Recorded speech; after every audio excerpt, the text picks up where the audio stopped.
হাজরা নাচ মূলত বাংলার একটি লোকনৃত্য যা বিশেষ করে গাজন উৎসবের সময় দেখা যায়। এটি ধর্মীয় এবং তন্ত্রমন্ত্রের আভাস লোকসংস্কৃতির মিশ্রণে গড়ে ওঠা এক অনন্য নাচ।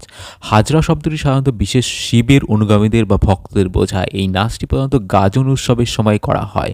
শিব ভক্তরা শরীরে রং করে, বিশেষ করে পোশাক পরে এই ধরনের নাচ করে থাকে। চৈত্র মাসে বিশেষ করে গাজনের দিনে শরীরে ছাই মাখা লাল হলুদ রং ব্যবহার করে হাতে ত্রিশূল লাঠি বা খড়গ নিয়ে মুখে বিভিন্ন রং এঁকে বিভিন্ন অঙ্গভঙ্গিমায় শিবের ভক্তিকে প্রকাশ করা হয়। সেই সময় ঢাক কাশি শঙ্খের শব্দ তীব্র তালে তারা নাচ শুরু করে। এই নাচ সাধারণত পশ্চিমবঙ্গের গ্রাম অঞ্চলে, বিশেষ করে বীরভূম বাঁকুড়া পুরুলিয়া উত্তরবঙ্গের বিভিন্ন জেলাগুলিতে এই নাচ দেখা যায়। চড়ক এবং গাজনের সময় রাস্তায় বা মন্দির প্রাঙ্গণে বেশি করে দেখা যায়। এই নাচের মাধ্যমে ভক্তরা শিবকে সন্তুষ্ট করার চেষ্টা করেন। অনেক সময় এটি তপস্যা বা কষ্ট সহ্য করার প্রতীক হিসেবে দেখা হয়। গানের ভিডিওটি যদি ভালো লাগে অবশ্যই লিখবেন হর হর মহাদেব, এবং আপনি যদি নতুন হন চ্যানেলটিকে তাহলে আপনি চ্যানেলটিকে সাবস্ক্রাইব করবেন। আগে আমি ভিডিওতে আপলোড করেছি চড়কের লোককথা। আপনার এই সামান্য মোটিভেশন আমাকে আরও ভালো ভিডিও তৈরি করতে সাপোর্ট করবে।